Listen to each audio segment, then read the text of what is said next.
Progress.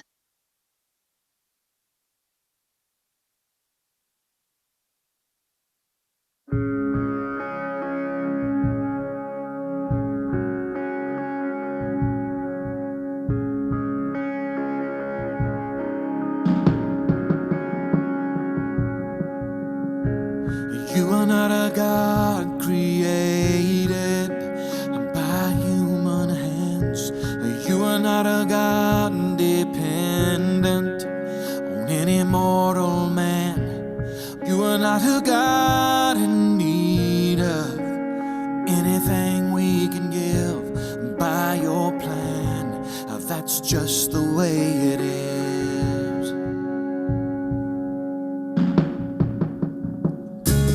You are not a God created by human hands. You are not a God dependent on any mortal man. You are not a God in need of anything we can give by your plan. That's just the way it is. You are God alone from before time began. You were on your throne. You were God alone. And right now, in the good times and bad, you are on your throne. And you are God alone. You're the only God whose power none can contend. You're the only God whose name and praise will never end. You're the only God who's worthy of everything we can give. You are God, that's just the way it is.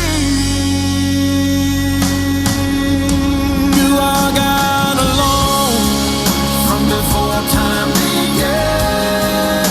And you were on your throne.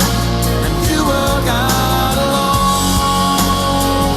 And right now, in the good times and bad, you are on your throne. And you are God alone. Unchangeable, unshakable, unstoppable. That's what you are. Unchangeable, unshakable, unstoppable. That's what you are. You are God alone from before time began. You were on your throne. You are God alone. Right now, in the good times and bad, you are on your throne. And you are God alone. Unchangeable, unshakable, unstoppable. That's what you are.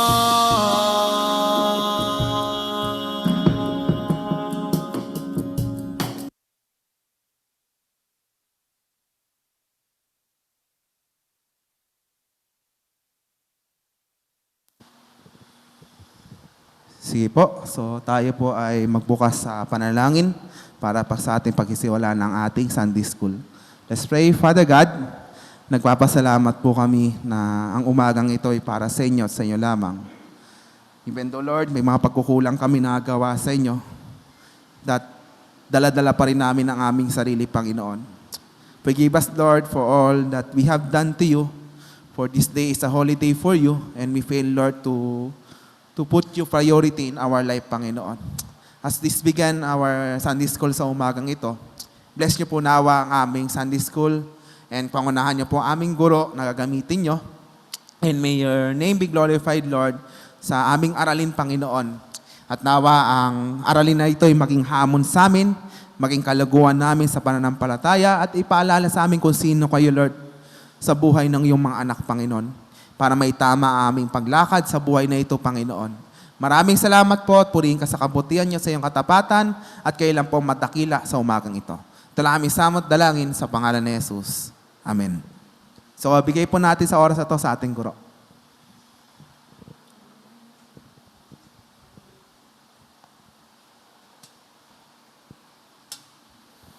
Blessed Sunday po sa ating lahat at pati sa na nasa online din po. Ay good morning and blessed Sunday sa ating lahat.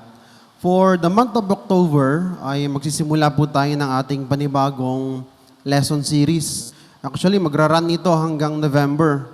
So we'll be focusing our study and preaching sa attributes of God. Dito po, sa ating pag-aaral na ito, ay dito natin makikilala ang ating Panginoon.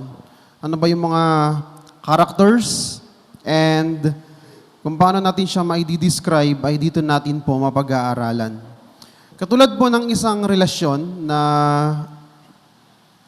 meron tayo, ay kinikilala natin yung isang tao. At sa pagkilala natin sa kanya ay mas doon natin nakikita kung ano ba yung gusto niya, kung ano yung ayaw niya, at yung personality ng taong yon. At mga kapatid, sa pag-aaral din po ng attributes of God, kung sino ang Diyos, ay dito natin mas makikita kung sino ang Diyos.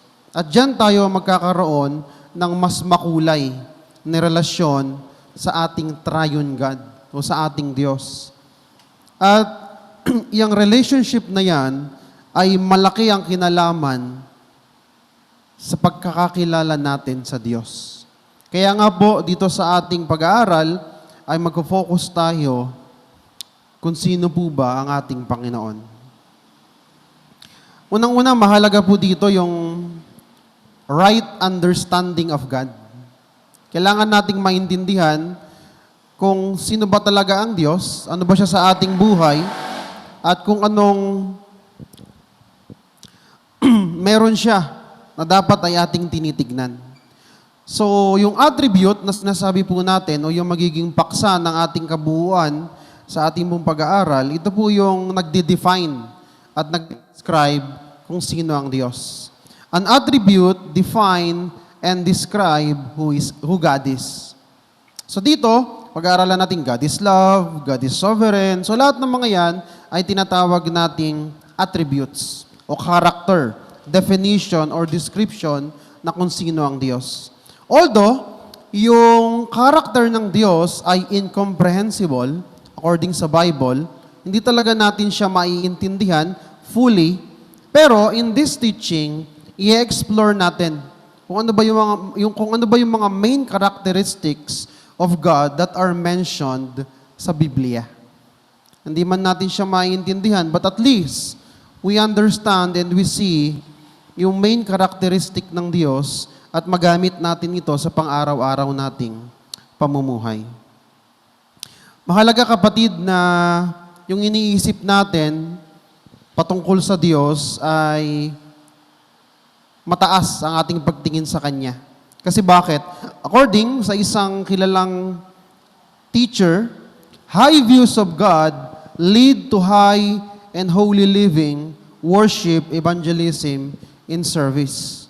Kung mababa ang pagtingin natin sa Diyos o pagkilala natin sa Diyos, magiging nababa din ng ating paglilingkod, ang ating pagsamba.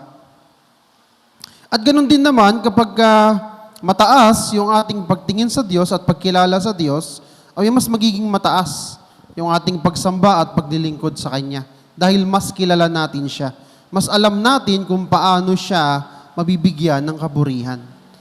Kaya nga po dito sa series na ito ay yun ang ating tinitignan. Yun ang ating kagustuhan. Yun ang ating panalangin na ang bawat miyembro ng FBCF ay magkaroon ng high view of God. Na makita natin ng Diyos kung sino ba talaga siya through these attributes. By gaining an accurate understanding of who God is, Christians become better equipped to understand themselves and the world around them. Hindi lamang yung Diyos ang ating makikilala dito, bagkus pati yung ating sarili na imago Dei or bearer of God's image at pati yung mundo na ginagalawan natin ay maiintindihan po natin as we study God's attributes. So tignan natin itong mga attributes na ito. Ano ba dapat talaga ang ating proper perspective when it comes to divine attributes? Nasa introduction pa lang po tayo, wala pa po tayo doon sa pinakang first lesson natin. So meron pong dalawang uri ng God's attribute. Meron po tayong tawag na incommunicable at communicable. So yung incommunicable, ito po yung mga attribute ng Diyos, character ng Diyos, na hindi po yan pwedeng i-apply sa isang tao. For example, God is a spiritual being. So hindi po yan pwedeng i-apply sa tao. God is omnipotent. God is omniscient. So yung mga bagay na yan, yung mga attributes na yan, hindi po yan pwedeng i-apply sa isang tao. Yan po ay attribute or character na para sa Diyos lamang. So yun po yung incommunicable attributes. Meron din naman po tayong communicable. Pag sinabing communicable, ito po ay pwedeng i-apply sa isang tao. Katulad ng God is love, ang tao rin ay kayang magmahal, pero not in a sense na katulad ng sa Diyos. God is gracious, a person can be also a gracious person. God is merciful, a person can be also a merciful person. So ngayon, yun po yung dalawang uri na dapat nating titingnan. Hindi po lahat ng attributes ng Diyos ay pwede nating i-apply sa isang tao.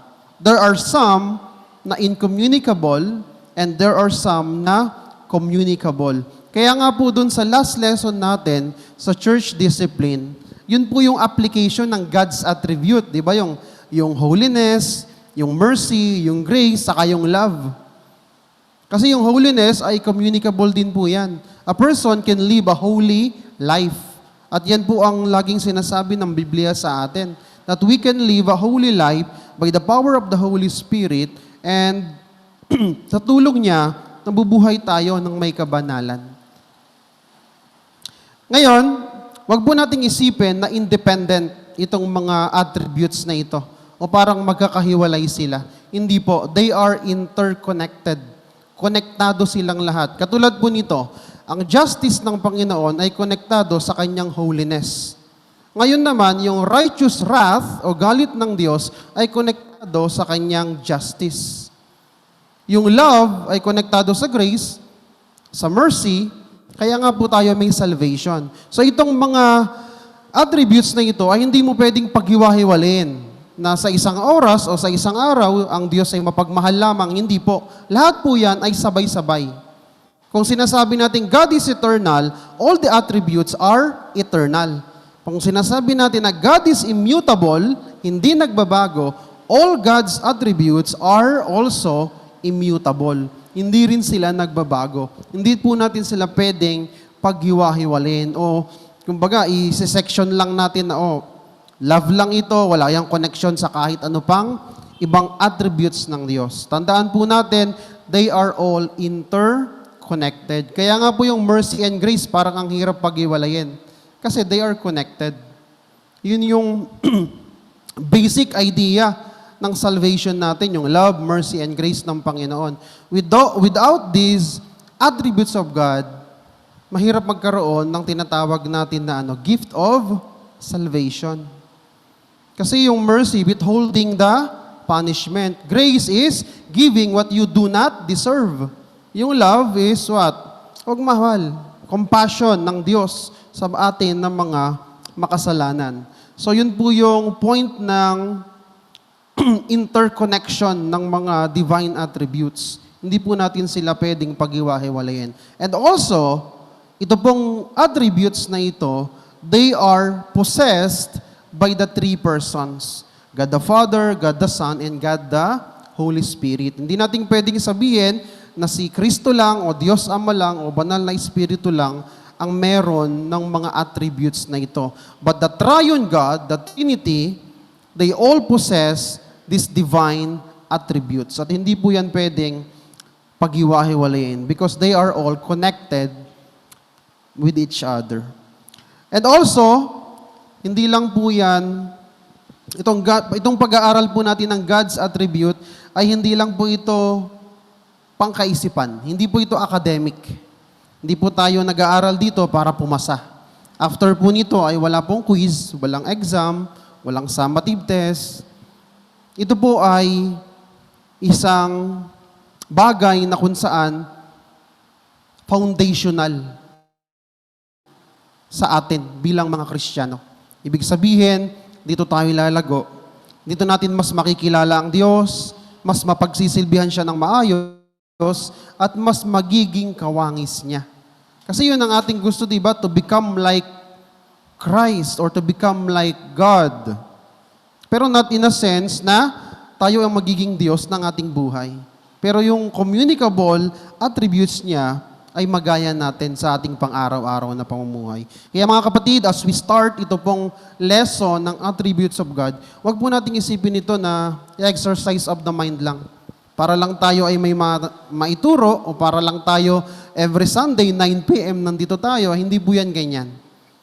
Knowledge of God keep us anchored as we minister in His name and proclaim His truth to others. Mga kapatid, mawo-worship lang natin ng totoo ang Diyos kung kilala natin siya. If we do not know Him, mahirap pong mag-worship sa Diyos na hindi mo kilala.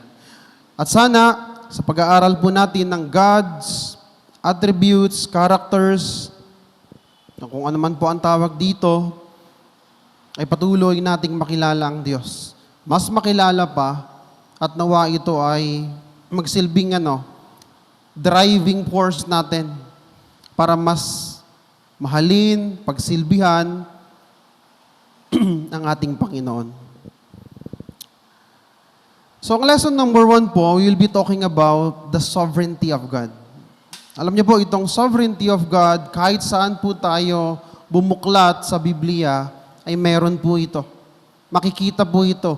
There is an imprint throughout the Scripture that God is sovereign. Yung idea na ang Diyos ay isang hari, dito po yan nakapaloob. Mahirap maintindihan ang konsepto ng isang hari kasi hindi naman tayo monarchical government. Tayo ay nasa republic, democratic government. Kaya parang ang hirap sa ating mga Pinoy na maintindihan yung idea ng mayroong hari. Mayroong kataas-taas ang kapangyarihan na kung saan siya ang nasusunod. That's the idea of God's sovereignty. That God is a king who reigns over His creation and also controls or who has the absolute control over His creation. Everything that happens and will happen ay under His sovereign control. Nasa kapangyarihan niya po yun.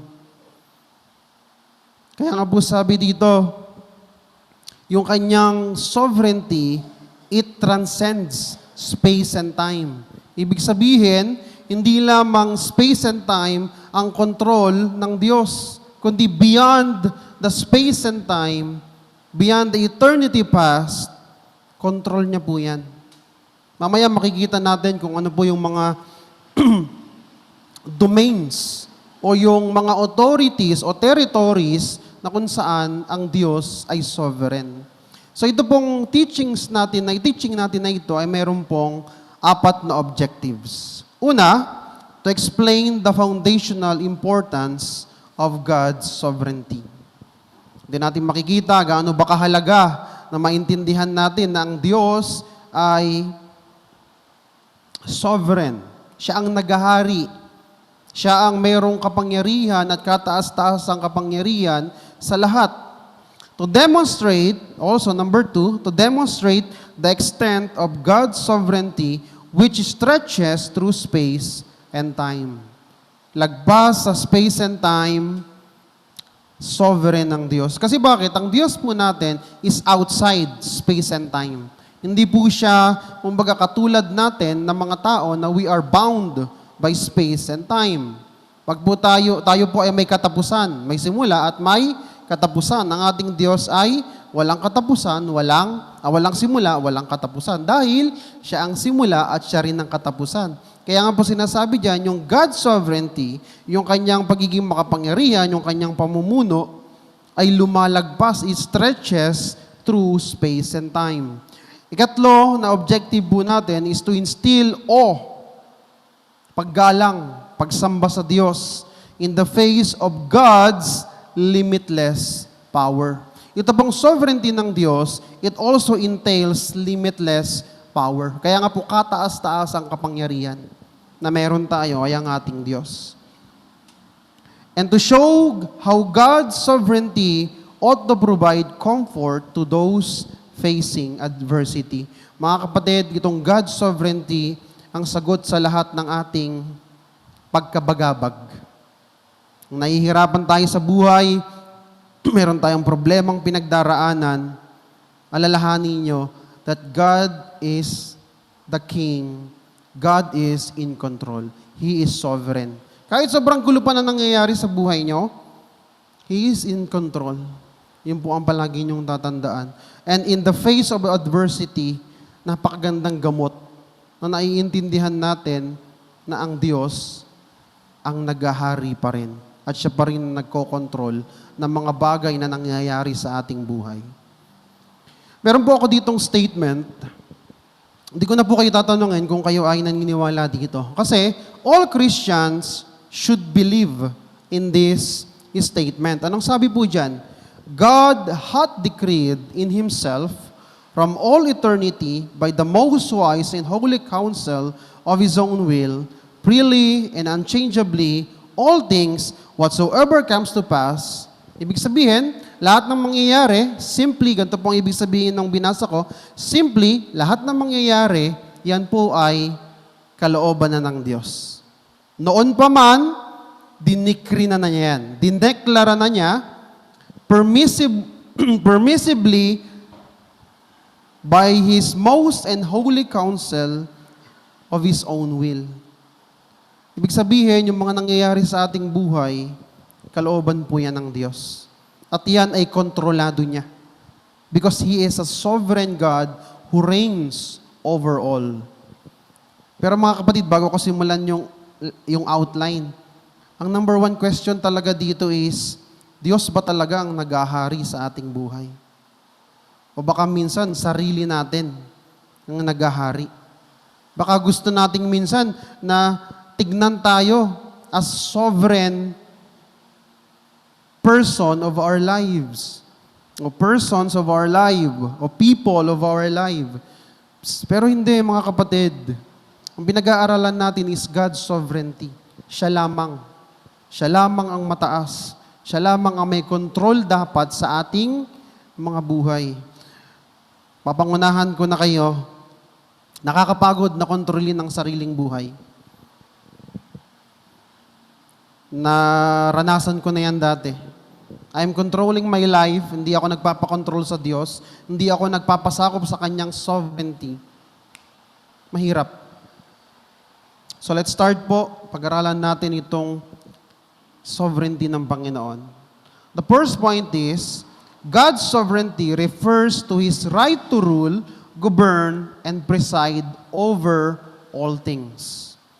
Pag sinabing over all things, wala pong exception. All creatures, all the cosmic elements from the universe, galaxies, stars, comets, lahat po ng iyan ay namamahala ang Diyos at kontrolado niya lahat ng iyan. Lalong-lalo na po sa atin na mga human beings. Because pag sinabing sovereign, He is supreme in rank. Nakatataas siya. Walang pwedeng mas tumaas sa Kanya. Yun po ang ating Diyos. When we say God is sovereign, siya dapat ang pinakamataas sa ating mga buhay. He can rule, He can govern, He can preside over all things. Kung siya ang hari ng ating buhay. Pero kung hindi, mahirap po yun. At alam natin na sa Psalms, or yung tinatawag na enthronement Psalms, diyan natin makikita na yung palaging sinasabi na, the Lord reigns as a king, like a king. At mga kapatid, ikalawang punto, God's sovereignty communicates His power over His enemies. Minsan natatakot tayo sa kapangyarihan ng kalaban o ni Satanas. Pero mga kapatid, let us always remember na kahit si Satanas, under siya ng sovereignty ng Diyos. Wala siyang magagawa sa pinili ng Diyos o sa anak ng Diyos unless bigyan siya ng pahintulot ng Diyos na gawin yung bagay na yon. Naalala niyo si Job? Di ba, nagkaroon ng baligsahan sa langit, o, mabuti si Job, tinest nila si Job, pero under the idea na pinahintulutan lamang yun ng Diyos. So, wag po tayong matakot sa gawa ng kaaway. Because anything is under God's sovereignty. Kahit si Satanas, kailangan pa niyang humingi ng permiso sa Diyos para magalaw niya tayo. Ganun po yung nangyari kay Job. So yung kaaway ng Diyos ay walang magagawa sa atin kung hindi pahihintulutan ng Diyos na mangyari yung mga bagay na gusto ng kaaway natin. Lagi po nating tatandaan yan. Ikatlo, God's sovereignty establishes His power over our circumstances. Mga kapatid, ang ating pong future that does not rest in the hands of human beings. Nakakatakot po ngayon yung idea ng manifesting. Nakakala ng tao, nakokontrol niya yung circumstances niya. By what? Law of attraction. Anong sabi ng manifesting? Kapag daw lagi mong iniisip na makakakotse ka, palagi mong ina-attract yung mga good things, ano daw ang lalapit sa'yo? Good things, blessings. Eh yung sinasabi nitong God's sovereignty is what? God sovereignty establishes His power over our circumstances. So ibig sabihin, sa mga nangyayari sa atin, every circumstance sa ating buhay, Diyos ang may control nito. Hindi natin pwedeng i-manifest na yung isang bagay ay mapunta sa atin. And because of that manifesting, because of that force, mapapasa atin yung isang bagay na yan. Mali po yun, mga kapatid. Only God has the sovereignty to control our circumstances, our lives. So lahat ng nangyayari sa atin, even good or bad, under po yan sa kalooban ng Diyos. Siya ang nagko-control niyan. Kaya wag po kayong matakot. If something happens na masama sa ating buhay, lagi nating isipin, God is in control. God is in control. Hindi dahil nag-isip ka ng masama kagabi, kaya po nangyayari yan. Di ba? Yun kasi ang idea ng manifesting, na mayroon daw kapangyarihan ng pag-iisip ng tao na makontrol ang mga bagay-bagay. But that is not true. Only God has that authority. Diyos lang ang makakapaggawa noon. Bakit? Involve ang Diyos sa ating buhay. Mula sa past, present, and until future. Kasama natin siya sa mga mangyayari sa ating buhay. God's reign o yung paghahari ng Diyos is not limited to past or future events. It penetrates our present reality. Lahat ng nangyayari po ngayon, kontrolado ng Diyos. Siya ang may kapangyarihan. So mamaya, paglabas po natin dito, lahat pa naman ng mangyayari in the future, nasa kamay na po ng Diyos yan lahat. Eh yun po yung pinaka-safe na place sa mundo na alam mo na ikaw ay under God's sovereignty. You are under God's authority. You are under God's control. Ang sarap mabuhay na Diyos ang nagko-control ng buhay mo. Ito na lang, classic example. Sa oras na ito, hindi natin alam kung paano ang mundo ay nakalutang pa rin sa universe. Isa lang ang logical na paliwanag. May Diyos, may Creator, may Supreme King or Supreme Being na nagkokontrol ng mundong ito. According sa science, slight na pagkakamali lang sa gravity o gravitational force ng mundo, lahat tayo ay pwedeng nakalutang, lahat tayong pwede nakadikit sa lupa. Pero dahil sa Diyos na sovereign, siya yung nagkokontrol, hindi po yun nangyayari. Lahat tayo ay standing ng maayos, nakakatayo ng maayos, nakakakilos ng maayos. Mga kapatid, lastly, God's reign is not limited to specific sections of Christian influence, but is cosmic in scope. Lahat ng makikita natin in the universe, all of creation, kontrolado po yan ng Diyos. Not like a robot na kinokontrol niya, but ibig sabihin ko, He preserves and He upholds everything. Kasi kung hindi, everything will fall apart.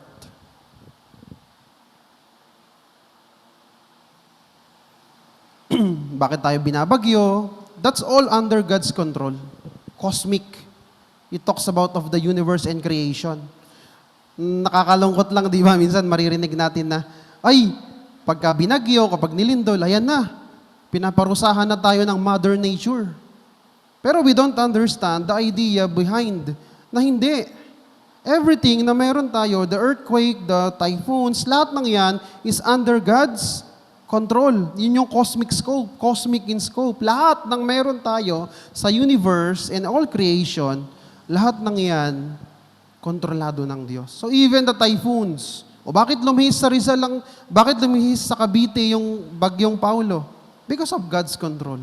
Wala tayong control doon. Kahit nga Pag-asa, nagkakamali sa forecast nila, di ba? Tatamaan daw between Cavite and Batangas. Pero anong binagyo? Yung bandang baba. Bakit? May high pressure sa taas. Bakit may high pressure sa taas? Kalooban ng Diyos na may high pressure sa taas. Kaya yung bagyo, bababa. So, lahat ng ating pagpapaliwanag sa nangyayari sa mundo, babalik tayo sa attribute na ito. That God is sovereign. God is in control. Pag-usapan po natin yung God's eternal purpose. Ano ba ang layunin ng Diyos? Unang-unang layunin ng Diyos is para sa kanyang kapurihan. Bakit siya sovereign?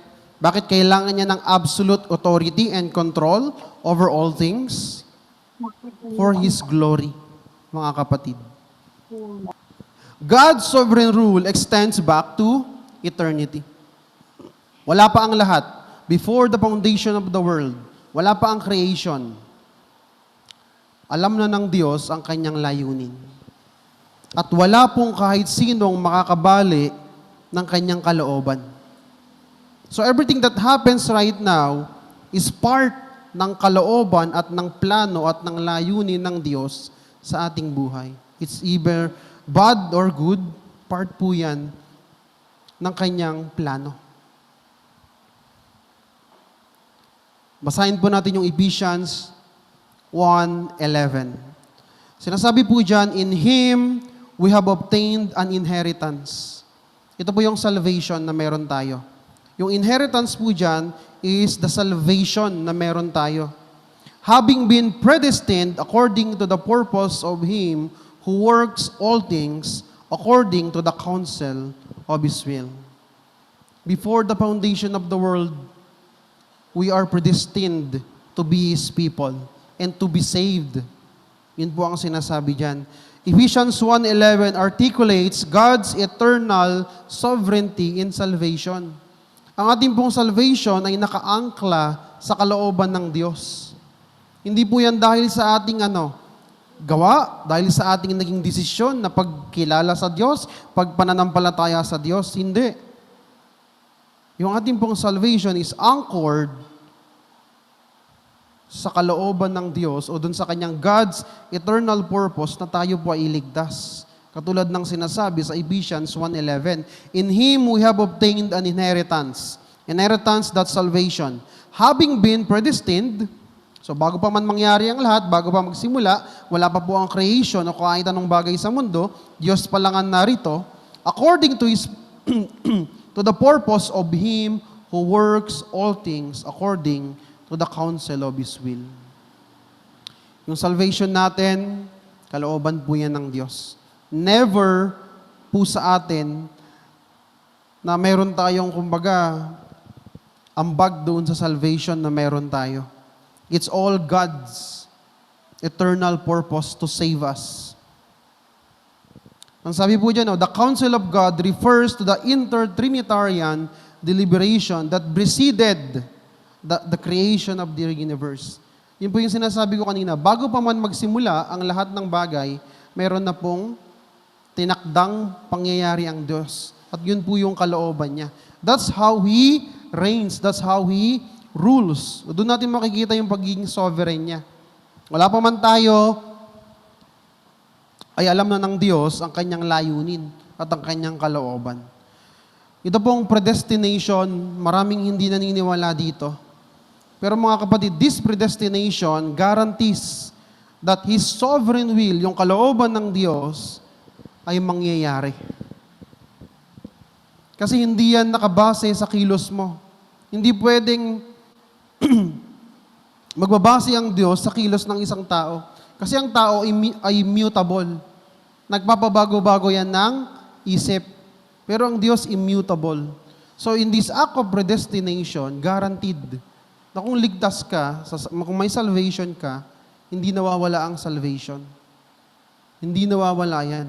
Kasi noon pa man, without any condition, without any, kumbaga, without any requirement na nakuha natin o naibigay natin sa Diyos, alam na ng Diyos na tayo ay maliligtas. He predestines us to salvation. Pag nag-backslide, it's either hindi talaga siya tumanggap sa Panginoon. There's no regeneration that happens and kasi hindi pwedeng mangyari na na-predestine ka and then later on, malalaglag ka. It happens na it's either yung taong yon nasa church without true regeneration, without true belief in God. That's why at the latter part of his life or her life, umalis po. Pag bumalik siya, it happens na under God's providence or God's sovereignty, ligtas po siya. Ayun na po yung problema doon. Pag paulit-ulit na nagbabackslide, ay there is a question na sa kanyang pananampalataya. Lalong-lalo na kung habitual. Pupunta, babalik. Hindi naman natin ginajudge, but a person na nananampalataya sa Diyos, because of eternal purpose ng Diyos, noon pa man kasi pinili na tayo eh. Magbabackslide man yan, hindi magbabackslide eh. There are things na manghihina siya, pero hindi po siya titigil. Magpe-persevere itong taong ito. Because why? Yung salvation niya is under God's control. Hindi po nagmamatter yung ano natin dyan eh, yung ating mga kasalanan, ginagawang kasalanan, doon sa desisyon ng Diyos sa ating salvation. What matters most is, noon pa man, without any requirement, without any actions na nakita ng Diyos in the future na tayo mananampalataya, pinili na po niya tayo. So ngayon, ang ating salvation is under God's control.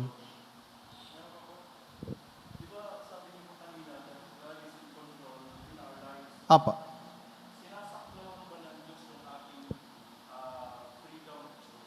Freedom of choice ay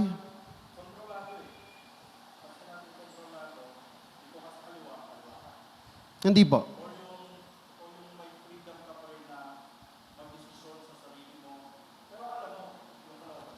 Yeah. Yes. Yan po yung tinatawag na, ang tawag dito. Sa ating pong sarili, we don't have a choice na piliin ng Diyos. Pero yung sa sinasabi po ni Sir, ni Pastor, na meron ba tayong, kumbaga, kakayanan na piliin ng kaliwa at kanan? Yes, meron. Pero under God's control pa rin yan. yung magiging circumstance o yung kalalabasan ng ating mga actions is still under God's control. Kunwari, nagdesisyon ka na mga ibang bansa. So lahat ng susunod na events, doon po sa desisyon na yon, yun po ay kontrolado na ng Diyos. At hindi mo pa rin alam kung papayagan ka ng Diyos na mag-ibang bansa. So parang ganun po ang idea. Pero yung sa isang issue kasi nitong God's sovereignty is yung sa salvation. May kakayanan ba na ang tao ay piliin niya ang Diyos? Doon po ako magdi-differ. Magiging iba ang sagot. Ang sagot ko po roon ay wala. Because spiritually, dead ang isang tao. Wala siyang kakayanang lumapit sa Diyos, kilalanin ng Diyos, manampalataya sa Diyos, unless yung puso niya na bato ay maging flesh. Pero sa everyday decision, small things, small matters, pwede po tayong mag-decision. Pero, yung ating pong decision is still encapsulated na sa loob po ng God's sovereignty. Siya pa rin ang magkocontrol nung circumstances na mangyayari sa ating buhay.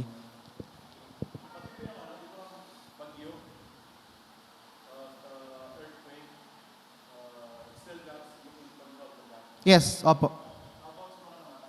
Sa mga manamatay is, we cannot question God on His counsel or His will sa kanyang kalooban.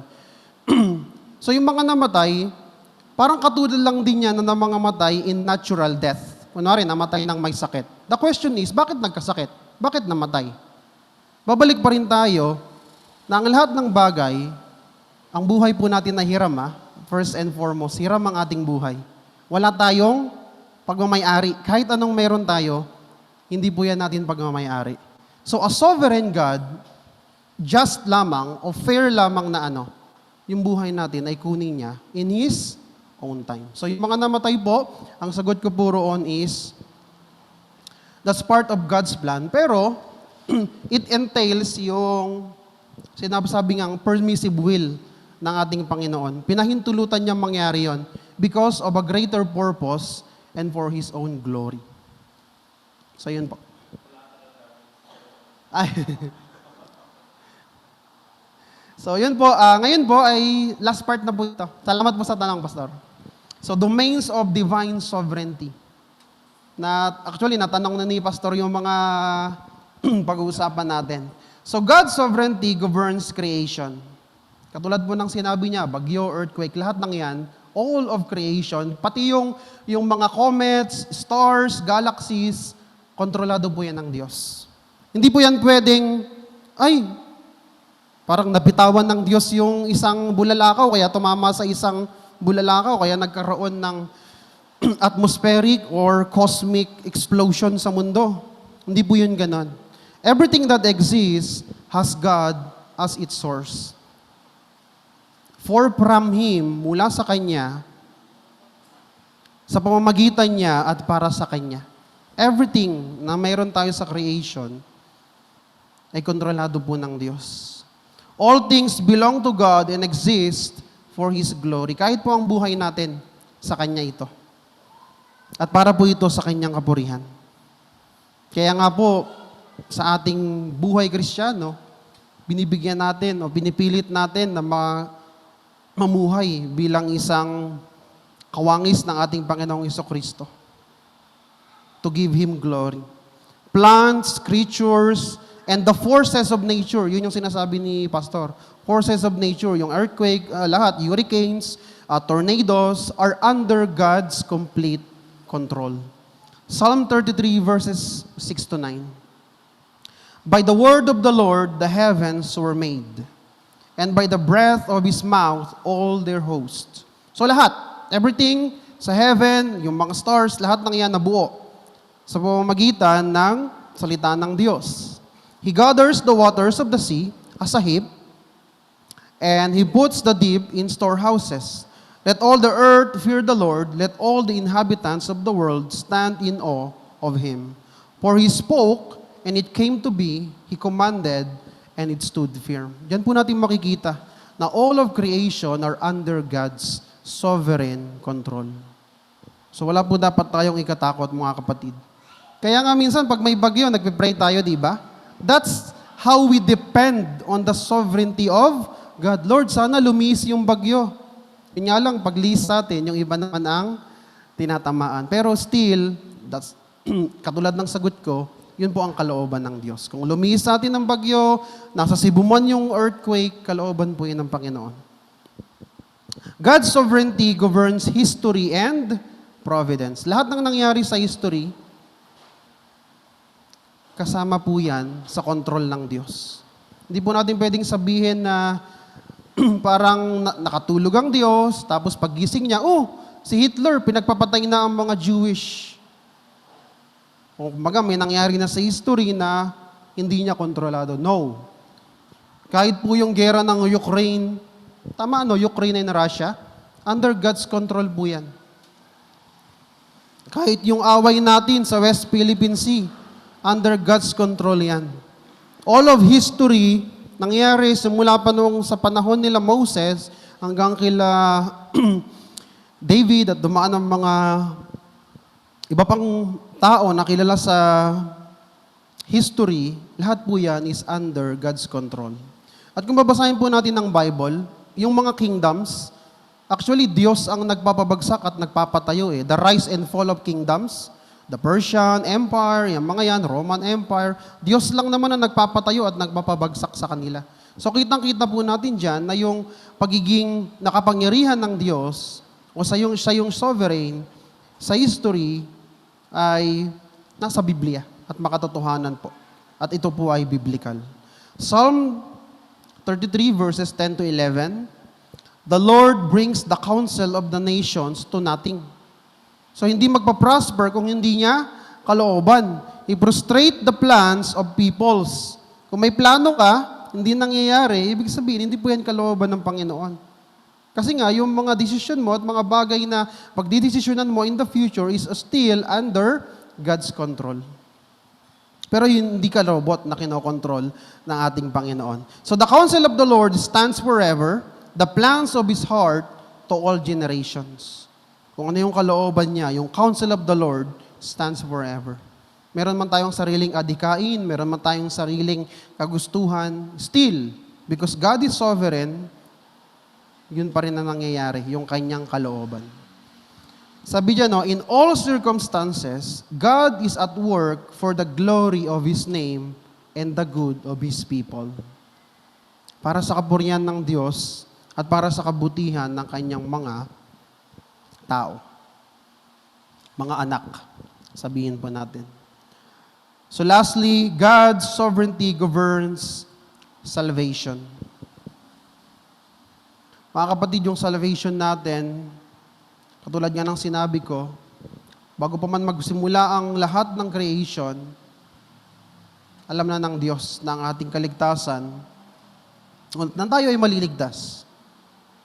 Kasi siya yung mayroong kapangyarihan to save. Ephesians chapter 1, verses 3 to 7. Blessed be the God and the Father of our Lord Jesus Christ, who has blessed us in Christ with every spiritual gift, blessing in the heavenly places, even as He chose us in Him before the foundation of the world. Yun po mga kapatid, sovereign ng Diyos. Siya ang nagko-control, siya ang namili kung sino ang maliligtas. And there are some na pinabayaan to be condemned of their sins.